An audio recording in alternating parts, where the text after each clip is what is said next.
네, 이번 종목은 심택입니다. 이 종목도 최근 몇 년간 좀 고생을 했죠. 인쇄 회로 기판을 제조하는 기업이에요. 이제 시장지위가 굉장히 높죠. 인쇄 회로 기판 쪽에서는. 그리고 지금 패키징 기판, 빅사이클이 지금 진입하는 과정에 돼 있죠. 지금 이쪽이 반도체 쪽이 워낙 좋다 보니까 2021년도에는 패키징 기판이 이제 빅사이클이 이제 시작이 된다. 이게 뭐냐면 이제 시스템 반도체 다양화, 고부가가치화가 이제 확인이 되고 있는 상황이고요. 그리고 올해 3분기 말부터 휴대폰이 나오죠. 5G 수요가 이제 폭증할 걸로 일단 전망이 되고, 올해부터는 그 DDR5가 삼성전자가 올해 하반기부터 양산을 본격화한다라고 얘기했죠. 그래서 내년부터는 뭐 이쪽에 대한 기판 성능 개선이 좀 필요한 상황이고, 전반적으로 지금 좋아지는 구조예요. 이쪽이. 그래서 이 기업이 최근에 주가가 많이 올랐어요. 그쵸? 자, 굉장히 많이 오른 이 시점에서 우리가 이 단순히 이제 기술적으로 봤을 때, 야, 이거 많이 올라서 좀 부담스럽다. 예, 단기 급증해가지고 부담스럽기는 합니다만은, 우리가 이제 중장기적으로 쭉 봤을 때, 이 안에서도 앞으로 주가가 더 오를 수 있는 가능성이 있는지를 한번 체크해 보도록 하겠습니다. 결론은, 네, 그 가능성이 있으니까 제가 갖고 왔겠죠. 가능성이 없는 종목을 제가 이 귀한 시간에 갖고 올 리는 없지 않습니까? 일단 전반적으로 결론이 뭐다? 전방 산업이 좋아요. 업황이 지금 좋아지는 구조로 좀 가고 있다는 얘기입니다. 연간 실적치를 보시게 된다면 지난해 영업이익률 마이너스를 좀 기록했어요. 아무래도 그때 2018년도는 워낙 좋다가 그 다음에는 반도체 경기가 좀 꺾였죠. 그래서 올해부터 다시 좋아지는 모습이 좀 연출되고 있어요. 일단 올해 상반기 매출액이 1, 2분기 합계입니다. 이게 지난해 상반기를 일단 살짝 넘어선 모습이 좀 보이고 있고요. 수익성은 역대 최대죠. 그쵸? 2015년도와 지금까지 비교했을 때 상반기 영업이익률이 무려 7%입니다. 고부가가치 제품이 지금 팔리고 있다는 걸로 일단 우리가 해석할 수가 있겠네요. 분기 실적을 보겠습니다. 아름답네요. 매출액이 꾸준히 증가하는 기업. 이 비교적 경기 민감도가 큰 이제 산업에 지금 위치한 건데, 분기 매출액이 이렇게 안정적으로 꾸준히 이렇게 증가하는 모습은 참 오랜만에 봅니다. 수익성도 보십시오.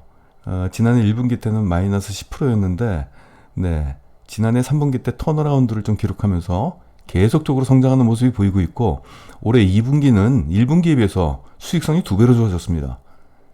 굉장히 좋아지는 모습이 나오고 있죠. 이런 흐름이 앞으로 계속되지 않을까 싶어요. 이게 더구나 좀 의미 있는 게, 올해 2분기 때 실적이 사실상 좀 걱정이 됐었거든요. 심택이. 야, 코로나 때 전 세계적으로 지금 코로나가 그렇게 확대되고 있는 2분기 때 이렇게 매출액 성장도 전년 대비 38%가 증가했습니다. 매출액이. 영업이익률은 네, 역대급의 10%를 기록을 했고요. 네, 뭐 여러 가지가 좀 있습니다. 반도체 회로 기판이라고 보시면 되겠습니다. 그 관련된 부품하고 네, 이런 부분이 있고요. 1분기 때만 일단 나타난 거기 때문에 아직 사업 보고서가 안 나와가지고 일단 1분기 실적만 보더라도 주력 부분에서 이게 네, 아주 높은 성장이 나왔습니다. 다 좋아졌네요. 전 분야가. 그래서 이제 1, 2분기 올해 상반기 실적을 보시면은 매출액이 전년 대비 거의 뭐 40% 가깝게 올랐고, 영업이익은 아주 그냥 대규모 흑자 전환을 기록했습니다. 그렇죠. 당기 순이익도 그렇고요. 네, 이걸 잠깐 보겠습니다. 네, 이걸 선을 그어 보면은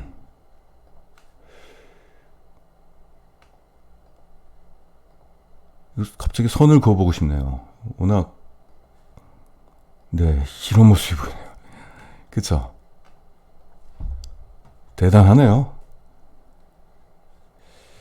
네, 뭔가 구조적으로 좋아지는 모습이 좀 보이고 있습니다. 그래서 올해 전년 대비 올해 상반기는 큰 흑자 전환을 기록을 했어요. 연간으로 또 따져보겠습니다. 올해 2020년도가 과거에 2015년도부터 보여준 순이익 중에서 가장 높은 순이익을 보일 걸로 전망이 되고 있습니다. 대단히 높죠. 내년 되면 더 높고 내후년도는 더 좋아질 것입니다. 이렇게 좀 보여주고 있어요.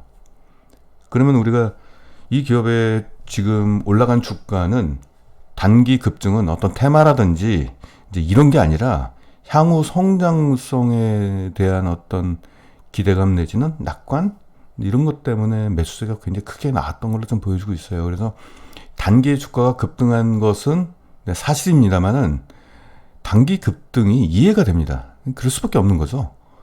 굉장히 높은 실적, 올해 턴어라운드뿐만 아니라 이 턴어라운드가 보통 되면은 살짝 이 순이익이 살짝 올라가고 그다음부터 점진적으로 좋아져야 되는데 그냥 올해부터 한 번에 턴어라운드 플러스 실적이 폭발적으로 올라가는 구조가 된다는 얘기죠. 그러니까 주가 상승이 이런 것이 당연한 거죠. 명분이 있습니다. 이런 단기 주가 급등이 명분이 있는 주가 급등이에요. 여기 보시면은 이 상한가가 한번 나왔네요. 또 이때 상한가가 한번 나왔습니다. 29.70%. 네, 대단하네요. 상한가가 한번 나온 뒤에 손바뀜이 좀 일어난 것 같은데 오늘 이 거래량에 되게 의미가 있네요. 손바뀜이 안 나왔습니다. 그러니까 즉 여기에 상한가를 기록했을 때 그 다음 날에서는 이 상한가에서 수익을 얻은 사람들이 주식을 다 내다 팔았다는 얘기죠. 뭐 다는 아니겠지만 내다 팔면서 손바뀜이 일어났는데 이때 매수했던 사람은 이 기업의 실적을 정확하게 알고 매수한 사람들입니다. 그래서 안 팔고 있어요.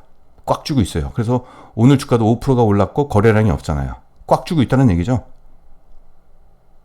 현명한 사람입니다. 이쪽이. 뭔가 알고 있는 사람들이에요, 지금. 이걸 안 거죠. 앞으로 폭발적인 순이익 성장이 나타날 것이다라는 사실을 알고 주가가 올라도 내놓지 않는 거죠. 자, 그러면은 이 기업의 지금 2020년도 실적을 보면은 지금 주가가 얼마죠? 2250원이네요.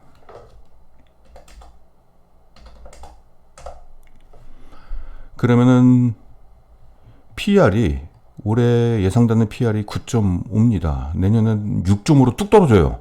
그 다음에는 5.5. 이건 뭐 건설 회사도 아니고 말입니다. 그쵸? 굉장히 매력적이죠. 그래서 지금 그럼 목표 PR을 잡아야 돼요. 목표 PR 잡기가 과거에 보여준 실적과 주가의 흐름이 약간 좀 변동성이 크기 때문에 딱 잡기는 뭐합니다만은 제가 그냥 10으로 싸게 잡았습니다. 그냥 10으로. 얘네를 PR 10으로 잡는 것은 약간 좀 말이 안 되는데 그냥 일단 굉장히 낮게 잡았어요. 목표를. 욕심을 안 부렸어요. 10으로 잡았을 때 올해 상승률은 5%밖에 안 돼요. 내년부터는 폭발적으로 늘어납니다. 내후년은 80. 그러면 목표 PR을 2017년도에 기록한 14.2 있죠. 14로 가보겠습니다. 이렇게 됩니다. 상한가가 나올만 했고요. 상한가가 나온 이후에 주가가 벌써 이 장중에 11%까지 올라갔어요. 그런데 여기서 산 사람은 꽉 쥐고 있다는 얘기죠. 알고 있어요. 이건 이 기업을 정확하게 알고 있는 사람들이 매수한 걸로 좀 보여주고 있습니다. 모르죠? 또 내일 또 주가 떨어지게 된다면 제가 한 말이 조금 좀 우스꽝스럽게 되는데 일단 지금 상황에서는 굉장히 높은 실적 성장이 좀 예상이 되고 그렇기 때문에 지금 가격에 누가 팔겠습니까? 상한가 올라가도 지금 속설판이네요. 네. 14로 잡아도 무방할 것 같은데 자 그러면 제가 12를 잡겠습니다. 우리나라 그 현재 평균 PR이 한 12 정도로 12 조금 넘죠.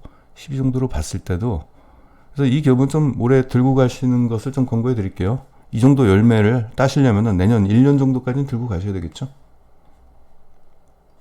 그러면은 내년 37,000원만 보겠습니다. 네, 지붕 뚫고 올라가네요. 뭐 이게 선을 그을 수가 없네요. 지붕 뚫고 올라가가지고. 이 인쇄회로 기판에 이제 빅사이클이 전개가 되면서 앞으로 이 기업이 굉장히 좀 주목을 받을 걸로 좀 보여주고 있으니까 네, 일단 뭐 조정 받으면은 무조건 사야 될 종목이라고 좀 보여지고 있고요. 그래서 아까 말씀드린 TCK하고 심텍은 최근에 반도체 쪽이 주가가 좀 많이 올랐어요. 그래서 요 정도 올라가면은 약간의 좀 숨고르기라고 보통 얘기를 하나요? 그런 장세가 좀 연출될 수도 있고 혹은 주가가 좀 조정을 받을 수 있는데, 보통 투자자들은 주가가 올라가게 된다면 굉장히 그 기업을 좋게 보고요.